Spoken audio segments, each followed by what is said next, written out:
మరి ఇవాళ వచ్చినటువంటి బడ్జెట్ మాత్రం ఏమాత్రం కూడా ప్రజా ఆమోదం పొందేటట్టుగా లేదు. 3,24,234 కోట్లతోని బడ్జెట్ పెడితే ఈ రాష్ట్రంలో 56% మంది బీసీలుంటే ఈ ప్రభుత్వం బీసీలకు ఇచ్చినటువంటి నిధులు 4% మాత్రమే. 56% బీసీలుంటే 4% నిధులు కూడా కేటాయించలేదు.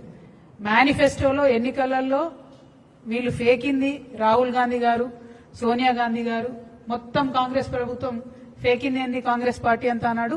20,000 కోట్లు పెడతాం ప్రతినిత్యం అని చెప్పిండ్రు.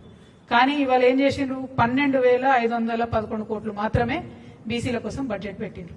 అంటే ఇది ఒక పెద్ద ఫేక్. సెకండ్ ఏంటిది, ఎంబీసీకి ప్రత్యేకంగా ఒక మినిస్ట్రీ ఇస్తామని చెప్పిండ్రు. ఎంబీసీలో ఉండే చిన్న చిన్న కమ్యూనిటీస్ అన్నిటికీ కూడా కార్పొరేషన్లు ఏర్పాటు చేస్తామని చెప్పిండ్రు. వాళ్ళకి షాపింగ్ కాంప్లెక్స్ కట్టిస్తామని చెప్పిండ్రు. ఎక్కడా కూడా ఆ దిశగా ఒక ముందడుగు వేయడం కానీ, మరి వృత్తి పనులన్నీ కూడా గ్లోబలైజేషన్ లో పోతున్నాయి కాబట్టి వాటిని ఆదుకోవాలనే ఆలోచన కానీ ఎక్కడా కూడా లేదు.